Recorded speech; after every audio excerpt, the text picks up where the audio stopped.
Hey everybody, welcome to Heal Yourself Naturally. I'm Nicole Dromi. I'm here with Sarah and Hava. We are diving today back into our topic of skin. Last week we talked a little bit about skin and about burns and wounds and cuts, scrapes, what to do, how to keep them from getting infected, what to do if they do get infected. And today we're diving a little bit deeper into our topic of skin.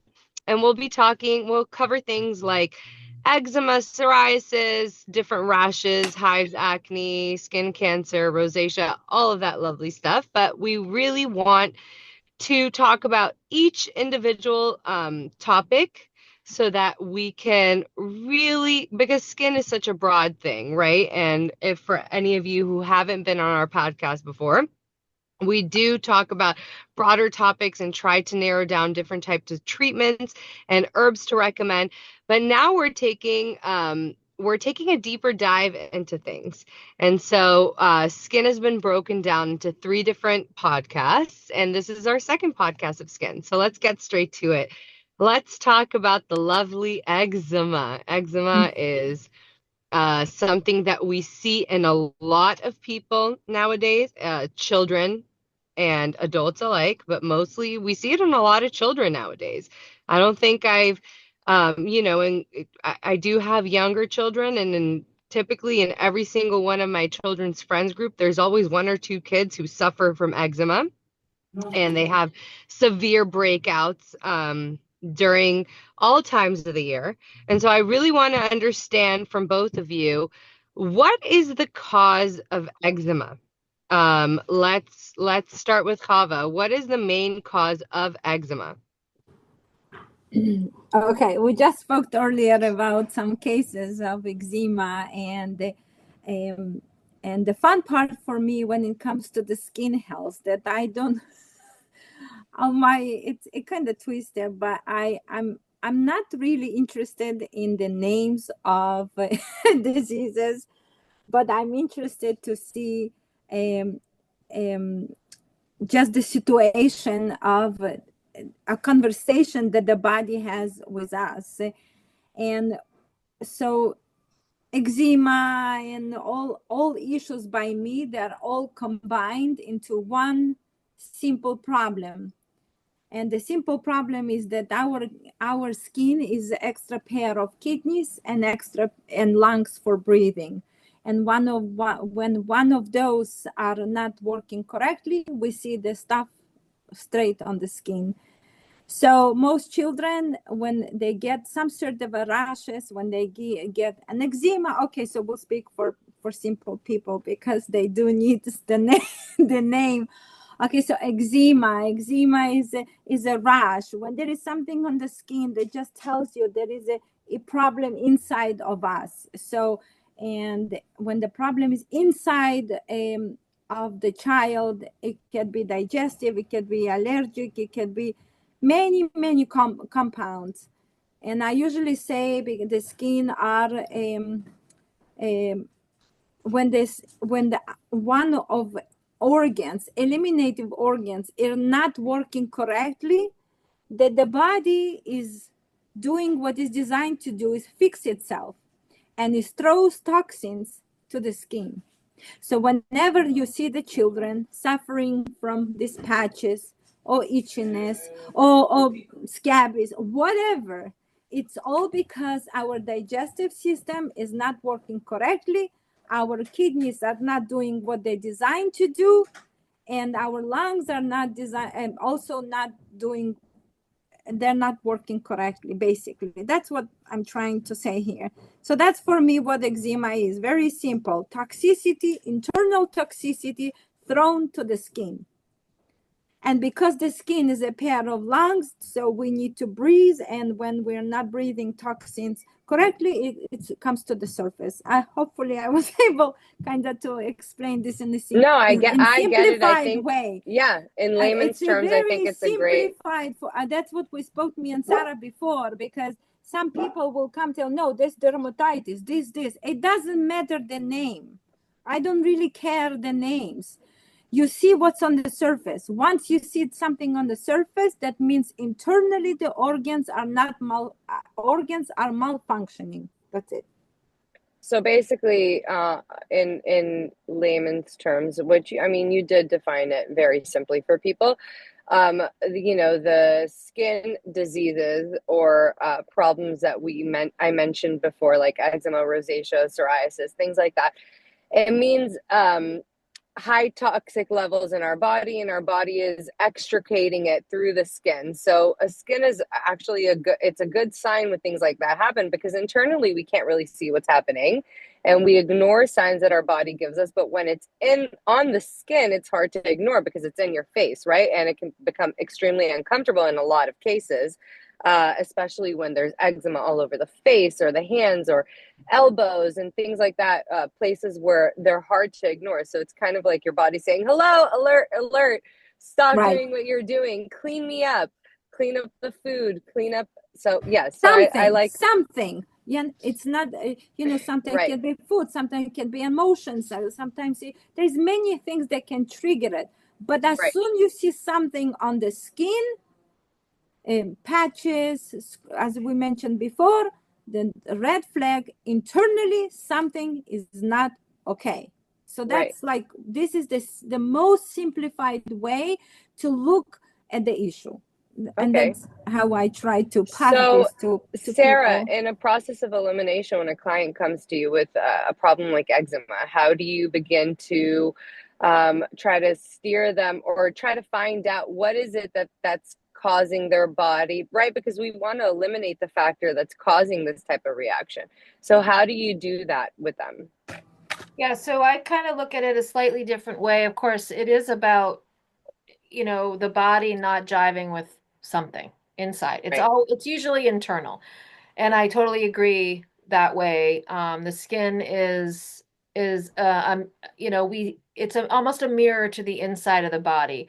And it's funny, isn't it, that many treatments, conventional treatments for skin are topical. Whereas we want topical to help soothe, but we're always looking internally if there's something on the skin. And eczema is clearly a great representation of that. And I always actually, organs of elimination are important to address. Lung function, sure, kidneys, but liver. Liver sees through the skin in my training.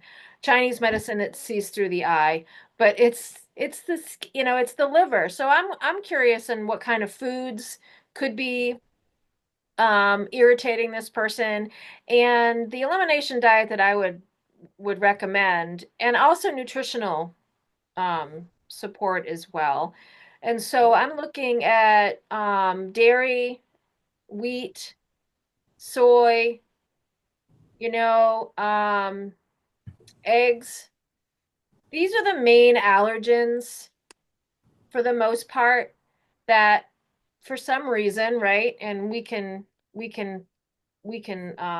I guess postulate, and we can try to guess what the reason is, that people have food allergies. One is leaky gut. So I am suggesting people go off those at least four things. And or if you're obviously, if it's a child and you're breastfeeding, mommy needs to stay away from that stuff. Super hard for kids to change up their diet. I get it. But, you've got to figure out what the trigger foods are. Oh, yeah, and sugar. Sugar's huge. So there's five. Yeah. So you can either start with one and get rid of it and make it easy for the kid, or you can take them all away. And a typical elimination diet is you take them away, wait about 2 weeks or so, Yeah. and start introducing one at a time. I mean, you can do that, or you can just start taking one away at a time. It really depends on how you Right. want to look at it. And then I'm supporting the liver. You know, you can do that with supplements. But that's the elimination diet that I would have. Those are the major five foods that typically are associated with eczema. Now, there are rare cases where, and I've just in talking with people and doing this work, that their child had eczema and they were thinking they were doing everything right, but it turned out that they actually had an irritation to a supplement that they were taking, and that was the cause, and it was essential fatty acids. And that's usually what we suggest for parents to Right. introduce to the child who has eczema. But in this strange case, the child was allergic to the fish oil they were taking. So there you go. So, it's an allergy. And I believe the first insult for many people is vaccinations. But I know kids who have not been vaccinated that have eczema. So they're being born with leaky gut, and we need to heal the gut as well. Right. I know that's part of another part of the talk, but start with those 5 foods: sugar, Right. soy, Dairy. dairy, and eggs. And I would add on top, if that's okay, one more thing while you're speaking that come up into my mind is, as we mentioned, and many babies are the ones that are suffering. So it's really crucial to look at the health of the mom. And I found that even if the children are not vaccinated, but the mom, while she was pregnant, specifically at the closer to the delivery date, for some reason they do this test, and sometimes the tests come out that there is some sort of a kind of infection maybe, or there is not enough. Like there's might be some sort of a UTI, maybe, I don't know. There's something. What they do is, and they put moms on antibiotics. Oh yeah. Oh, for group B strep. Group Yeah. B strep. Yeah, whatever Yeah. they Yeah. do, the strep, and they, when basically the woman's body is preparing for the delivery, and it's normal to have a little bit acidity and not to have a normal, which is a normal part of life, whatever. But Right. because extra checking, extra digging in, I've seen that many moms who've been healthy through the delivery, but closer to the delivery, been given antibiotics, the Right. children can have eczema. Oh So yeah. many parents might think, yeah, but I'm healthy. My child never got this and that. So I usually go over to the mom or go check something with the dad. But there is something triggers that many moms don't understand. That they feel like if the child just born, he just came to the world, why he should have it? Well, he carries everything. Yeah, we pass it down. Right. Yeah, it's because Yeah. the baby is built from your blood, from you giving everything to him. And if you're nursing the baby, many times the doctors will suggest, if the child have an eczema or something, they will not just topical, but they will also suggest to mom stop nursing, which is another ridiculous thing. Which is so protective. But that's in that case, mom needs to really watch herself. So yeah, that's what And I we should wanted also to mention, the child might not be vaccinated, but they got the vitamin K shot, which has aluminum. if And we they know got aluminum is associated with these atopic diseases like asthma and eczema. right. Yeah. Yeah. Boom. Parents, read the insert slip. Ask for it. You may be thinking you're doing something good for your child, but at the end of the day, and it's kind of funny and ironic, but they're like, but I'm doing everything my doctor's telling me. How come they have asthma? How come they have eczema? Where it's, well, the big side effect of most of these things. Because you're doing everything. You're doing everything that the doctor tells you to do. And then you come back for asthma and eczema. So they're like, cha-ching, cha-ching. Okay, so that's why we're here. Let's talk about some solutions for eczema, right? We talked about cleaning diet, elimination diet, figuring out what it is that's causing this. Is it the parents? Is it in a case of a baby, right? Is it the mother or father that's passed this down somehow? If it's an older child, I agree with eliminating everything. Like you said, sometimes it's harder for children because it's not communicated. The reason for why is not communicated. So they feel like you're taking everything away, Right. but you're not giving anything in return. You're not explaining to them. You're not even a young child, the decision has to come together. So together you weigh options with your child and you educate. You don't just do and dictate. Right. So a huge part of what we're doing with you guys is educating so that you can pass down this information to your children or loved ones or whomever, but you're not dictating, you are educating. and you're making a decision with them so that they feel like they are part of that decision.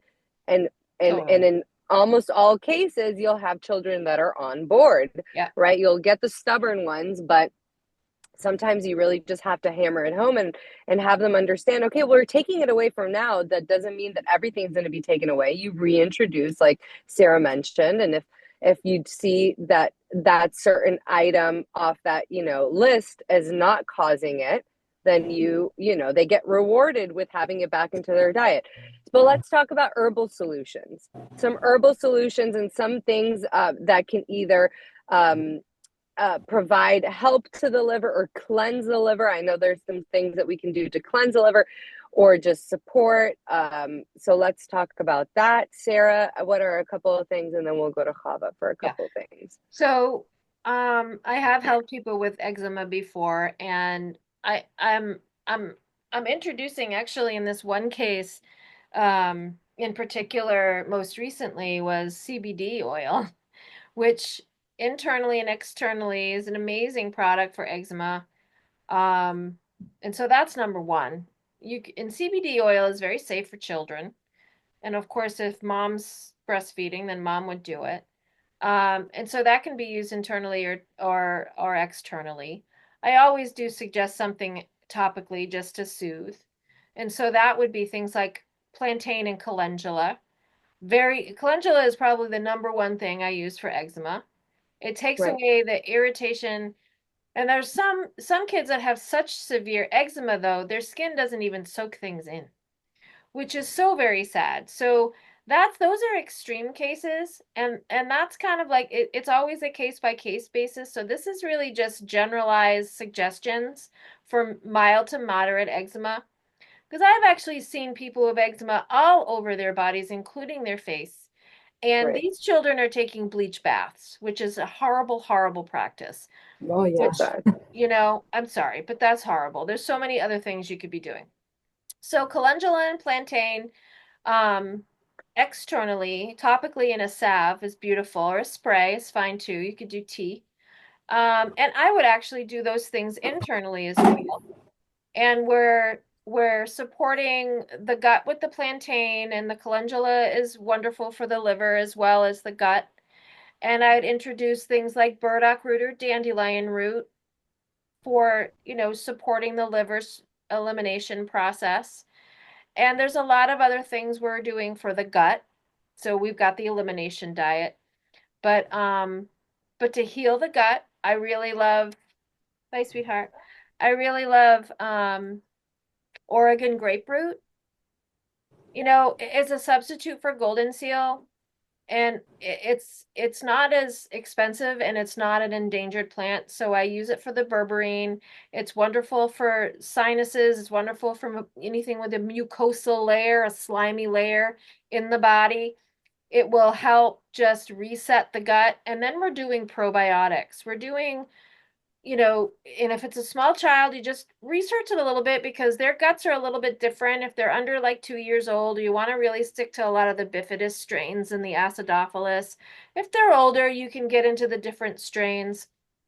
But I'm absolutely doing probiotics during the day, and probably a gut cleanse at night for about 2 weeks. And then we're supporting the liver with burdock, dandelion, calendula, plantain, and we're also doing the calendula and plantain topically.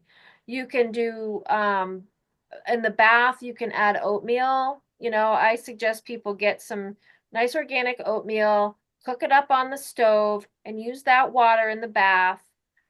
Wonderful. And you can make a bath tea with these herbs as well, and just try to incorporate this mindset of reducing the inflammation in several different ways. So that's the things that I would do. And when my child had eczema, of course, I did a lot of it with diet. She had the beginnings of what some parents I could see deal with more on an extreme basis. But because I was such a food snob when my children were younger, you could tell the eczema got worse when she went to the grandparents' house, because she was eating the macaroni and cheese in a box, and there's something about that powdered cheese that is so inflammatory to these kids. Right. Stay the hell away from that stuff. It's Right. it's horrible. And the sugar. And So at school, when they trade things with their friends, yeah. even though you Well, may I be packing homeschooled, healthy. so I didn't have that problem, Yeah, but absolutely, Nicole. right, So, I did it mostly with my child because it wasn't so extreme. I did it with diet, but it was easy because I always fed my kids the foods that the good foods, fruits right, and vegetables, key. right. But anyway, that's my like multi-system area approach, whatever. Right. What are some additional herbs or methods of helping someone with eczema that you could suggest, Hava? Can you I muted them. unmute? Okay, thank you. Okay, did you ask me? I kind of lost. Yeah, yeah. What are some additional suggestions? Because I know I've heard you mention mostly all of these herbs and Right. methods as well, but I know you have a couple more, so I want to hear them just for people who, I agree with Sarah in everything that she mentioned. Um, um, Diet plays a very important role, and Sarah covered about the bowels, and I usually do suggest make sure that whenever the children suffering or any human suffering from eczema, you should double check about your digestive organs. Now, and I found that in most cases, our children are not moving their bowels, and not just children. We speak for overall for everyone. So yeah, children people, and period. adults, Yeah. people are not moving their bowels. So it's very, very crucial to understand that all the diseases, they come when the bowels are not clean. So I would suggest the bardock root, my bowel food formula. That's why I made a bowel food formula for babies, bowel food formula for children, bowel food formula for everyone, because this is the source of all the problems. And then I would add probiotics, like Sarah said, 100% probiotics. And I work with the mother who invented the probiotics. So the one that I use very successful is called Life Start Pro. It contains all the necessary bacteria that we need for the babies. So I would suggest that. Now, how often and how much do you take? It needs to be taken gradually. Many people think as much probiotics, the best. That's not correct. You have to know how to work with probiotics, because too good also can harm. Not that they can harm, but they suddenly can do a strong reaction. It's called like detoxifying reaction, which in some ways it looks good, but if your child already, or you or whoever, suffering from horrible skin rashes and itching, now you don't want to aggravate the situation. So what you want to do is gently. So I would start at 1 capsule a day, then you can increase to 2 and work this way up, and then you can obviously continue playing with other bacteria, but that's the idea. Then another thing is very important, that in that case, that echinacea is very good, because I found echinacea really helps to boost the immune system, and that's what your body needs when you're suffering, going through something. So echinacea is incredible, and bardock root is my favorite as well. And the chickweed is also very good. I found the chickweed bath helps very much. Right. And I have even images people send me of their grandchildren, of their children playing in the bath with a chickweed, in the chickweed bath. And oatmeal is incredible as well. But also you have to use your common sense. And that's here is very important, where your intuition needs to kick in, because we're suggesting ideas. But let's say we suggest like oatmeal, and then you say, okay, so I'm just going to do oatmeal. But if you see that maybe it's not correct for you, meaning that you do the oatmeal and then you see it maybe dries out too much, or doing something else, then stop and do something else. The idea is that you should always try, and not be afraid. And I've seen a lot of people who, let's say I give them suggestion, and they just, that I usually give couple suggestions, but people kind of take all the suggestions, Biaga, together, and they're like combining all together, and then they don't know what to do anymore because they're like doing this and that. That's not correct. Use your common sense. Start with one, One see thing. how it works. Yeah, one at a time, because if you do too much, then you're gonna lose a track, and also you'll never know what really helps. Or so it's really important using common sense, and many people are, I think in our times common sense is like become something very rare. And one more thing that I wanted to mention, oh, it's opening the skin, making sure that you no longer introduce toxins, and toxins are soaps, junky soaps, all these fancy oils. Many people clog their skin, and as I mentioned in the beginning, our skin is a pair of lungs, and if we block them, then we're in trouble. And that's exactly what Sarah said in the beginning, that many doctors, what they do, they give you a medicine to apply. Now, the body now, this is like you, all of you need to understand. The body now tells you, I want this garbage out of your body. So the garbage comes to the surface of the skin. And what most people do, they take a cream, apply it. They're waiting for miracle to happen. Right now, you just blocked what the body said, I don't want. So what you did, you basically sealed the problem. It's the biggest mistake. You need to do an opposite. When there's something comes to the surface, your job is to soak it in a bath, to opening up, to do a little bit, circulation, some clapping, not necessarily over the area where is the problem, but around, to bring in circulation and opening up. That's why sauna is very good. All those stuff are incredible. So that's what I wanted to add into it. The opening channels, yes, for Yeah, sure. I opening the agree. channels. Instead of running to, well, I mean, you could run to a dermatologist to see what the problem is. We never say don't, go to the doctor if it's, Right. part of finding out what the issue is. But the solution doesn't always lie with what they give you, because in typical sense, a doctor will give you a steroid or an antibiotic cream or something, and it'll actually do the reverse of what you want. We want to increase good bacteria, not reduce. We want to unclog. We don't want to clog. So think logically. And like Hava and Sarah mentioned at the beginning, these types of skin problems are usually an internal problem coming up as a message that your Yeah. body is sending. So we want to basically cleanse internally so that externally our skin will actually heal. So now let's talk about psoriasis is very similar in a sense to eczema. It's a different problem, but it's similar in a sense that it's a toxicity issue in the body coming out. Let's talk a little bit more about psoriasis. Sarah, what are your suggestions? First of all, let's define it, its similarities to eczema or whatnot, and what are some suggestions for how someone can help heal this issue? Yeah, so psoriasis, is very similar to eczema, especially this new eczema, because there's like an autoimmune or immune component to eczema as well, but psoriasis is autoimmune. So what happens Right. is it's on the very deeper levels or the deeper layers of the skin.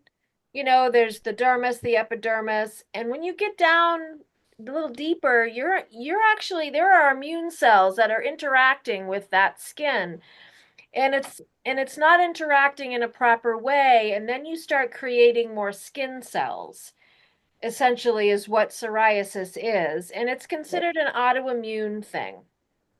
And so then you get these psoriatic plaques, is what they're called. So usually, like eczema it can be more broad, it can cover more area. I mean, I've seen psoriasis pretty bad in people too, but there's usually Yeah. just patches of psoriasis, and it's dry and it's usually scaly and it does look different. Yes. There's different types of psoriasis too. I've seen people who have psoriasis that are just like dots all over their body, which is Yeah. interesting.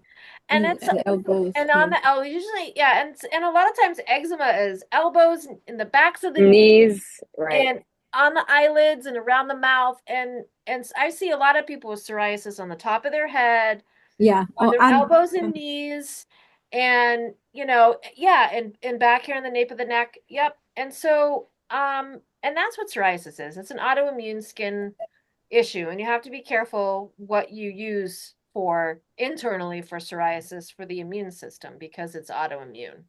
But that's Right. that's the simple definition of what yeah. Right. psoriasis is. And it Now, tends what to can be run in used? families. Yeah, it tends to run in families. Yeah. What can be used, would you suggest, to help with that Yeah, type so of issue? so you never want to stimulate the immune system. So we're Right. staying away from certain mushrooms and certain herbs like astragalus that really stimulate. And so we're really reaching for herbs and mushrooms that modulate. My favorites are reishi and cordyceps to modulate. And I also like echinacea to modulate. But, echinacea out there in the ethers is considered a stimulant, but it is not. It's actually a modulator, and it has cannabinoids just like cannabis. And so CBD is a modulator, and so is echinacea. So there's that. So CBD is a nice one too for any autoimmune issue. And so I'm treating it internally that way. I'm also wondering about an elimination diet and what's going on because it's all the same foods that irritate it, and The plus, trigger it, yeah. yeah, trigger it. Plus, it's stress related, so there's that aspect. So we're dealing with, modulating the immune system. We're looking for trouble with foods. We're healing the gut. We're addressing the stress response, and topically just to help with soothing the skin. And I have a psoriasis salve, and I use all the typical ones, calendula and plantain, and comfrey is a wonderful healer. But the number one plant that I use for psoriasis is neem. Neem. I've Neem. never heard of neem. Neem Yeah, oil. neem oil. And I add it to my psoriasis salve. And I tell you, that works so good for psoriasis. It's not going to get to the source like all those other things I talked about, but it's definitely going to help soothe, and that's what I do. And so, and it does, I mean, it does wonders. And I actually have formulated a tea as well, just to address like liver and kidney function, organs of elimination, healing the Right. gut. And people have just said it just stops a lot of the itchiness that they feel. Like it just really calms everything down.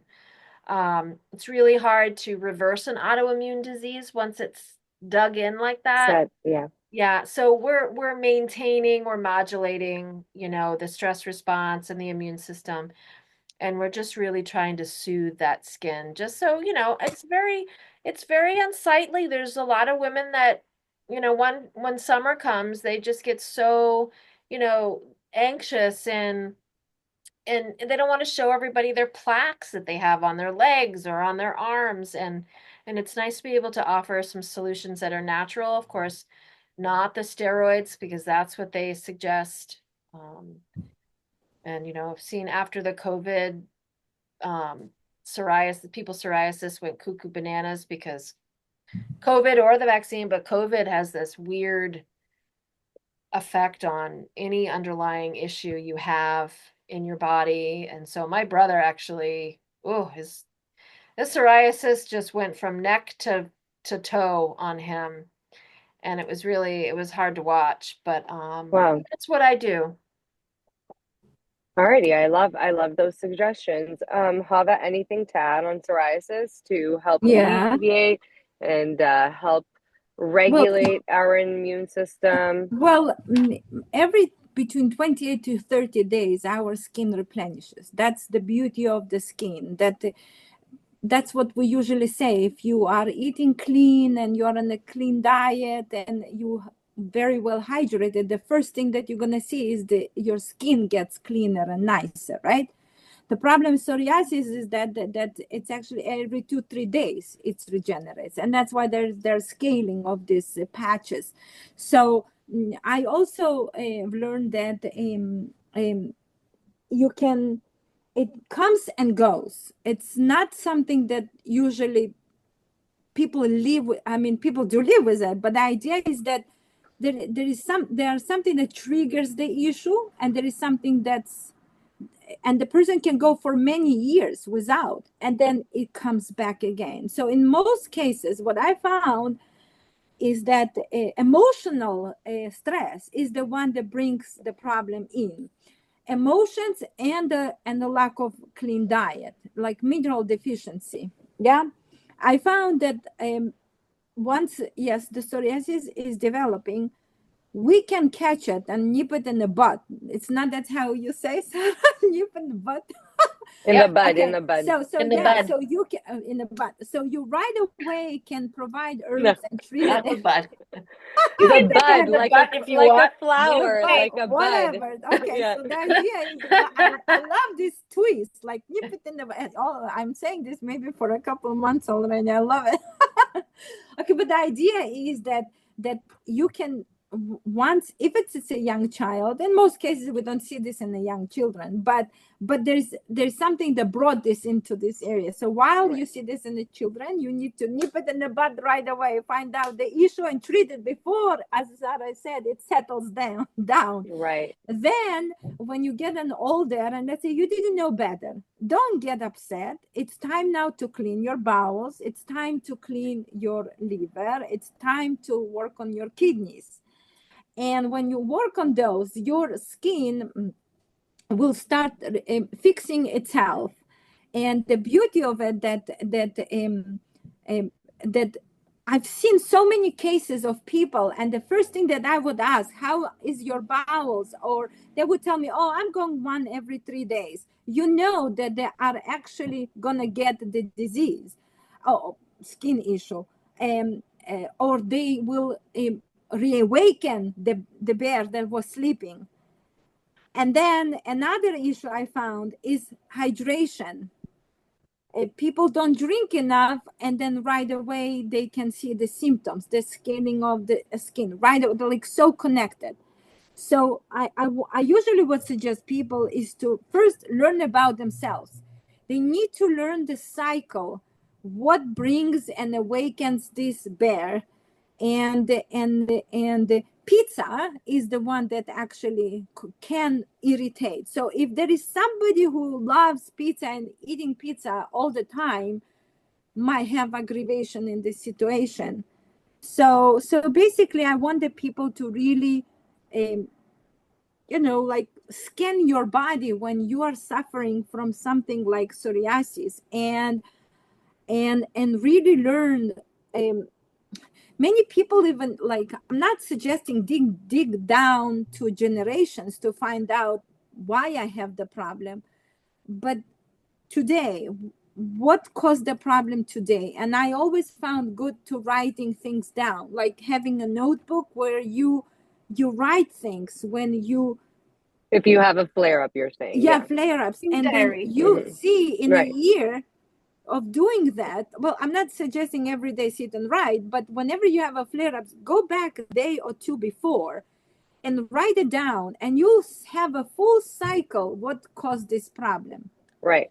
In many cases it's emotional as well, and emotions are trigger this inflammation, Right. and everything, as we mentioned before, is about blood circulation. When the blood is not flowing, the toxin build up. It's then we have the patches on the skin. And the only thing that I would add is that in Europe we use chamomile, a Nice. chamomile bath, chamomile creams. That's what used in Russia and in Europe. That's what. And here, Angelica is good.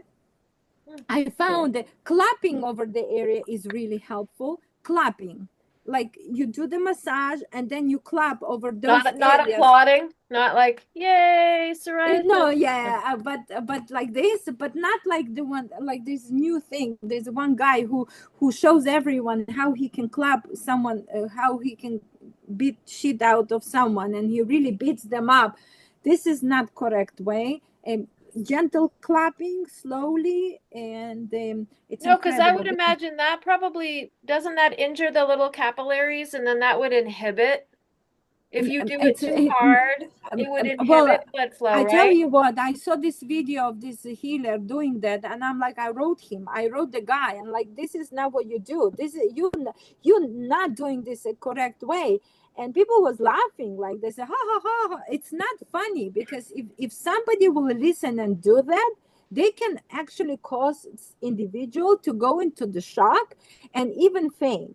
That's how severe it is. It's not a joke here. We're not joking here by, oh, clapping, let's clap till it gets brown. You don't do that. It's like, it's slowly learning about yourself. That's why I do these videos, to show that, okay, let's first learning about your body. Touch.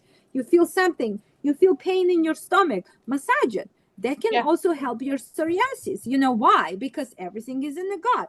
So if you touch your gut, you actually can help to heal the problems that you have, psoriasis or any other skin issues. That's how we are so connected, that I want people Right. to understand that. Okay. Yeah. So that's the two things that I would add into this Okay, case. let's quickly talk about hives. Hives Yeah. Hives. generally are a reaction to an allergy, whether it be food or something external.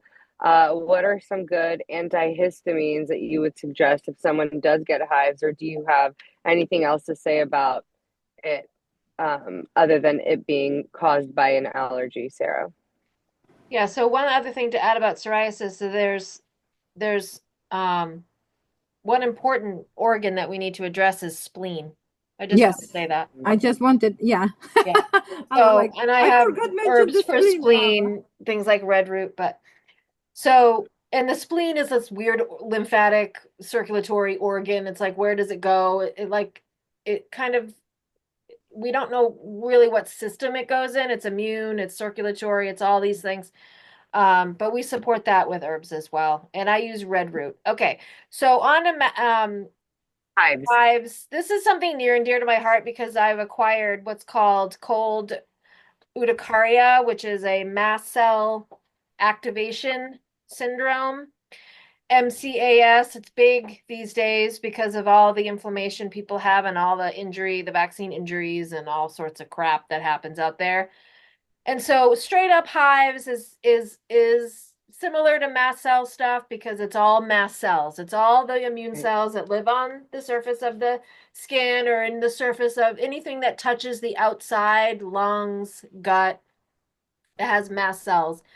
But when you get a hive on your skin, that's absolutely, again, as we've been discussing, it's something internal that's not right. And so my go-tos are well, I love quercetin.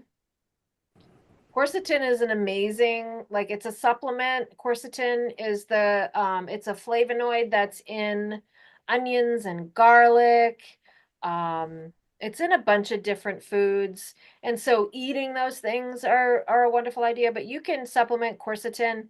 And I actually have a supplement that I use that's quercetin and nettle, and it's amazing. It keeps everything kind of calmed down. And so nettle is probably the number one herb as an antihistamine that and coincidentally will help with seasonal allergies as well. Right. So nettle, lemon balm, and ginkgo are amazing as antihistamines. They work really well together. And then you can add quercetin onto that. And I'd be doing all of this internally. Hives is such it's an issue. It's a very transient issue. So I'm not really treating hives topically unless you know, it's a prolonged reaction. Chronic. Well, prolonged. Like I get a hive and I'm like, okay, and it goes away pretty quickly. Unless it's starting to spread, getting extremely itchy But and irritating. well, in that case, it could be anaphylaxis. So we really want to be Right. mindful of that. So when Right. we start treading between, oh, I get hives after I eat tomatoes, to, well, now I'm 2 days into hives, Right. I'm actually suggesting, some kind of intervention. We don't want anaphylaxis to start because if that happens, then it's not good. People can die. So Right. we're really just addressing mild to moderate hive situations. And if it's reoccurring, like in mast cell issues, we're absolutely uh, um, addressing it internally. And so nettles, quercetin, lemon balm, ginkgo, those are my go-to antihistamines. And then I'm also, you can put in some echinacea in there, and then liver support as well, because it's usually an allergy to something, and we want to support the organs of elimination. Right. And so off the top of my head, those are the things that I can think of. Okay, any additional suggestions, Hava? Yeah. Oh, well, I'm many cases treated different hives, and there is a, I would say there is a chronic hives, and there is a, and there is like a quick, like something that like Sarah mentioned. Transient, yeah. So the one that whatever the fancy name it is. It's Oh, so fancy. It is a fancy word. fancy. Okay, but so the idea is that if it suddenly comes into, we're not really talking about allergy shocks and stuff like that, but let's say if you traveled and then you get somewhere and then you start suddenly itching here a little bit, here, there. And I even had a couple cases, people who traveled overboard, and then suddenly they texted me, "Oh my gosh, I have itchiness all over my body," right? So I usually the first thing that I suggest is charcoal. I suggest to take charcoal because you don't know what the hell happening in the body, and the best detoxifier on hand at all times is charcoal. So Internally, I though, would right? say Yeah. internally. So Internal, I would yeah. usually suggest take a charcoal internally and let's sit and wait. And the next thing that I would suggest is to go in under hot water. And you might say, yeah, but the person is itching. Heat on heat will create coolness. We spoke this about the burns the Burns, last right. time.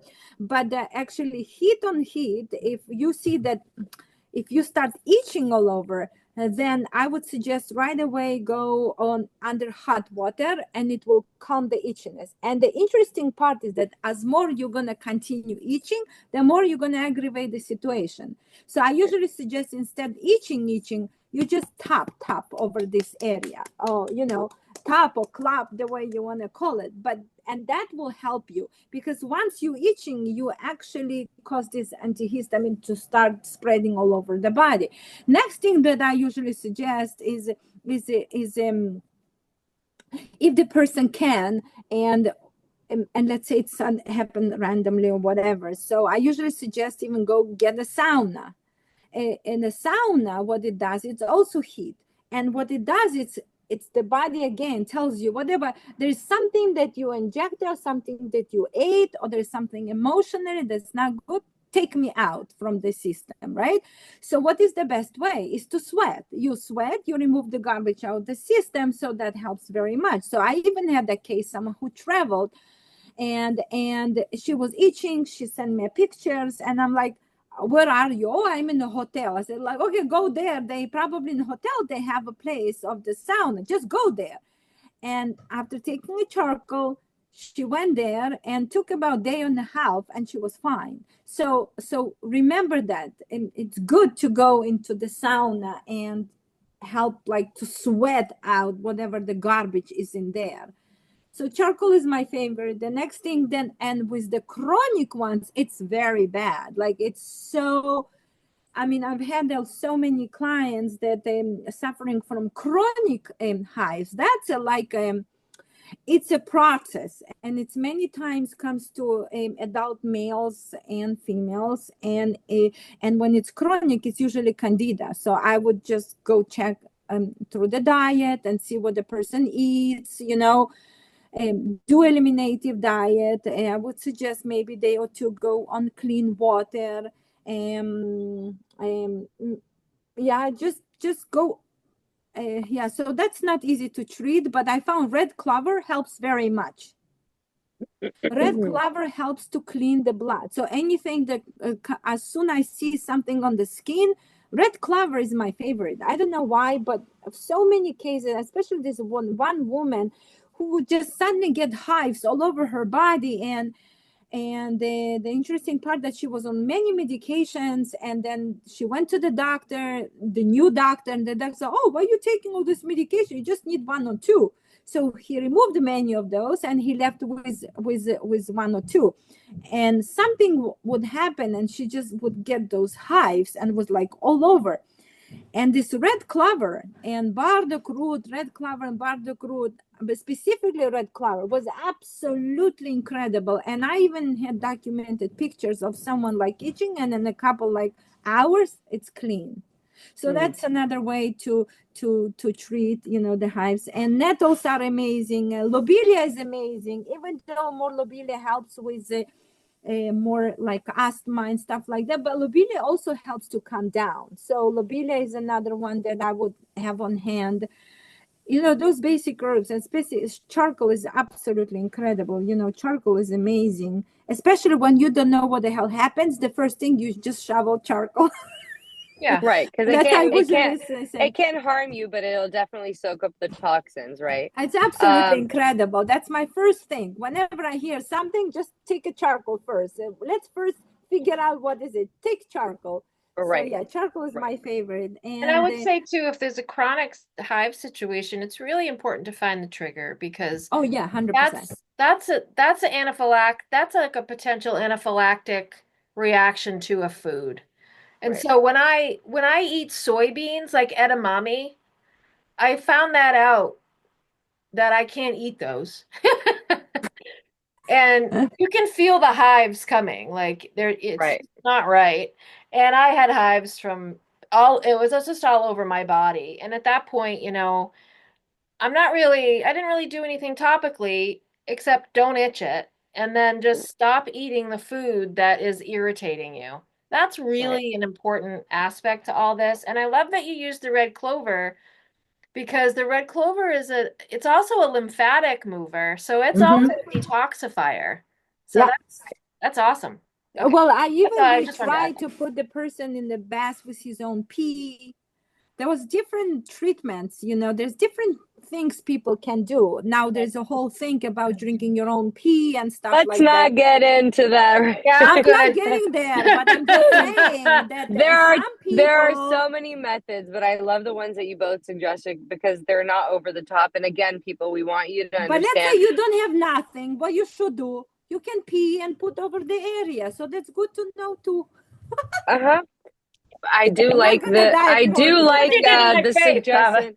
Or you can, take a hot shower like you suggested, sweat it out, things like that. I think again, the underlying, something that we keep circling back to, if nobody's connected it's something that you ate. You need to eliminate it on most of these things. Something has triggered it. It's coming to the surface. Your body's saying, take me out, take me out. Listen to your body, start taking notice of what you're doing, how your your diet is. Are you cleaning things out enough? Are you doing stuff to cleanse your lymph nodes? So lymphatic drainages are great for all of the above that we've suggested, obviously. Now, we do have a couple more things to discuss, but we're nearing the end. We have about 10 or so minutes left. We have left. questions. I know we do, but we do have the topic of skin cancer, which, Oh, no, we're not going to cover this. I think it's I know. It is a lot. So we are going to, it's a lot, but there's a huge misconception on, what to do. So I do want to talk about it on our next one. Okay. So even though it's not part of our next discussion, we are going to make it part of our next discussion. It'll be the first thing we'll discuss, because we need a huge block for it. But let's talk about rosacea quickly, because we do have enough time for rosacea. Maybe just a couple of tips. And acne. We forgot the acne. Right. Acne, again, food related, toxicity related. Can be applied to acne. Everything we've talked about can be applied to acne too. Right. Everything we've discussed, all of these things, elimination, cleaning the liver, and supporting the kidneys. So those types of things. We have in the past talked about if it's hormone related for girls, what you can do for that. You can reach, circle back to our previous podcast. That's puberty. Okay, fine. So let's go to rosacea. Yeah, rosacea. Let's go to rosacea quickly, and then I do want to answer some of the questions that our viewers have posted. So, Sarah? So conventional approaches to rosacea are usually antibiotics. Right. So there is a pathogenic gut bacteria involved in rosacea. I don't know what it is, but it's all in the gut. Mm-hmm. So, you really got to watch the sugar. It could just be candida, but I feel like there's other pathogenic bugs in there that are creating the issue. That's just my feeling. I do not know that. But the way I the way I do it is just heal the gut. I use the healing gut powder. I have people do at least a 12-day stint, follow it up with a good probiotic with bifidus strains during the day, and eliminate sugar. You've got to I mean, I feel like sugar is the biggest trigger, and alcohol. And those two just kill, they kill the gut microbiome, they increase pathogenic bacteria that can grow. And then topically, I'm using things like calendula or rose. I love rose for that, rose Right. cream, or even rose water. I have a combination calendula hydrosol and rose hydrosol that are wonderful for rosacea. And all that does is really just kind of tamp down the inflammation, but you've got to treat it internally. Absolutely, absolutely. Heal the gut. And I feel like the two triggers are sugar and alcohol. It could be wheat and all that jazz too. And so, find your trigger, address the underlying problem, which is healing the gut. But, I also want to point out today our talk is it's about the skin. But the way you said it, Nicole, is like there's a common thread through all of this, which is also immune. It's immune function. It's immune and gut. Right. All of them, that's that common the common Curve. root to Yeah, all of it. exactly. So, Right. so that those are the things I do for rosacea. And I'm also addressing, organs of elimination, spleen function, and all that jazz too. Right. Hava? Okay, so what I am obviously everything what Sarah said, and let's just add on top of it. So the first thing that I mentioned before, that our skin is a extra lungs for breathing. So the most people don't understand is they don't understand what does it mean to really cleaning the skin.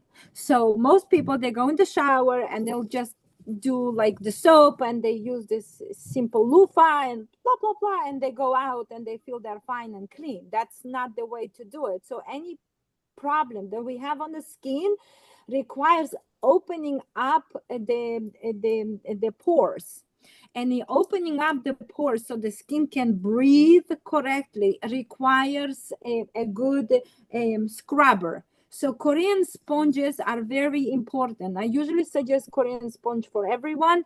Then I suggest turpentine soap, which is very good and helps to eliminate toxins and get rid of the bacteria and stuff. But it's very important while you're taking a shower, you're really scrubbing every inch of your body. That's one thing. Next thing, so it's really important, like, because most people, they don't understand. They see this beautiful images, of woman using the Dove soap and she's doing goes, oh, gentle. That's all crap. That's not what we need to do. We need to, if someone can take us a picture of us in the shower, that's not so romantic. Trust me. You're like, okay, so that's the whole idea. So that's what it's so important because people don't understand the basics. Right. And we cannot Proper jump hygiene. forward if we don't know what the hell the basic is. And yesterday I spoke with someone. She said, Chava, like, I really like you just speak about the basics. Well, because the basics we don't know. Yeah. Right? And we're jumping there when we don't know even how to scrub our body. So that's number one. Next thing that I suggest is to cleaning your body, even making your own wash Body wash? yeah, so on my Instagram page I gave a whole beautiful body wash. It's not a body wash but body cleanser made with vodka, MSM, and few other things that I add into it, like some magnesium and stuff. And then you take on a white towel And I really want the people to tell you that after you coming out of the shower, let's say, Oh my gosh, not before, after, I've used yours you take it after. and you just scrub it over those areas that you think that are Oh my clean, gosh, the stuff and that you're comes gonna off. look at the towel and you're gonna see how dirty it is. So It's this is crazy. another way that's very important to really learn to clean everything. You know, everything is so important. Yeah. So the cleaning is about. The next thing I suggest is a gua sha. Gua sha is very good and important. So by scrubbing, let's say even on the areas that's rosacea there, why is there? It's because there's inflammation. Why is inflammation? Because toxicity. Help the garbage get out of the system, open up, do this stuff like that. Yeah, that helps very much. That's another thing that I really want people to understand, those basics. And Yeah. one more thing, and absolutely irrelevant, maybe to body things, but the food that I found, if anyone wants to see an amazing result, they should start grounding their own flour. I know it's like, Chava, how did you jump from there to there? Well, But no, that I mean the wheat that we my have, the body and my flour we have brain nowadays thinks is like in 100 different ways. So um, grounding your own flour, specifically if you have a babies, get yourself a mill grinder and start grind your own wheat, and you'll see incredible results from acne, eczema, psoriasis. Everything will just gonna away. You're not even gonna understand. You didn't do too much changes, but just one change. The basic of all houses is always a bread, and if you ground your own organic flour, you'll see incredible results. So that's another thing I wanted to add. right. I love that. We just have a couple of minutes. Let's go over the questions. Let's Should go. we stop recording though when we? I think I think these are good questions to keep on there. Just, Okay, something great. yeah. So some people believe that neem can affect fertility if taken internally. Could you please give us your opinion on that, Sarah? Could it affect fertility? Affect fertility. Yeah, Well, neem in this sense would be doing it topically. So, no, not in my opinion. If you take neem internally for Lyme or for Candida, you're usually not doing it long term.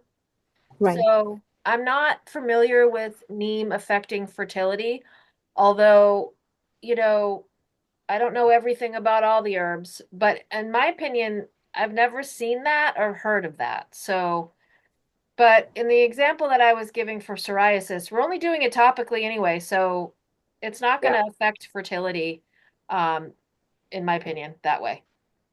That's the short And th answer. and then Kava, you mentioned clover um, for hives. And it's also, so this person asks, so clover is Or also anti-parasitic. Do you think it's connected when treating hives? well, the clover is a blood cleanser. So if and any problem is it, as we spoke before, everyone have I would say any problem is a problem of parasites, overgrowth of toxins. So red Right. clover helps to get rid of it. It helps, To just helps eliminate to clean. toxicity, right? Yeah, so Good it just cleanser. really helps. The clover is absolutely incredible blood cleanser, and it's been used for centuries to clean the blood from different toxins and stuff. Yeah. So So all in all, I think we can summarize that, like, everything that we've discussed today really has to do with your diet, right? So is your gut clean? Are you supporting your gut with good probiotics? Are you cleansing certain eliminative organs? Are you helping support them? So you have to do those types of things, as well as topically clean the skin properly, open the channels, sweat it out. So like Hava said many times, it's a large organ that breathes. So if we are covering it up with lotions and toxic soaps, we are clogging those pores. We are not allowing for the job of the body to properly extricate those toxins. And if there is a buildup, you'll see problems like eczema, rosacea, hives, or psoriasis in the early stages before it becomes something that is too cemented, because it is an autoimmune problem. But all in all, I think that people can get the general picture is clean your gut, clean and support your eliminative organs. Also do some cleanses for your lymph nodes to eliminate more toxicity. And yeah, all in all, we really hope you guys understood, the message we were trying to hammer home today. Nip those problems in the butt, uh, before they become too big. I said it for Chava. I know. I didn't make much sense, but I had Nip to it in say the it. butt. Nip it in the I butt. know, I like it. It's so nice. I know, but I have to explain to you in the bud, Like flower bud. Not in the butt. I understand. Not She in the butt. understands. I Oh, okay. understand. It's not All in right. the He gets butt. But it. you're It's a still butt gonna too. say "but" because you like it. Oh. But yes, okay. So next podcast we will be, because we didn't have time today, we will be talking about skin cancer, because it's very much similar in a sense to the topics we just discussed. Yeah, because it's toxicity that's accumulated for way too long. It's coming out of your skin in a cancerous form. So we want to discuss on how to aid it, what not to do, what to do. And yeah, we will see you all next time on Heal Yourself Naturally. We'll be diving much deeper into the skin. Thank you all for viewing and seeing us live if you're live with us here today. Thank you, everybody. Bye, everyone. Thank you. Bye.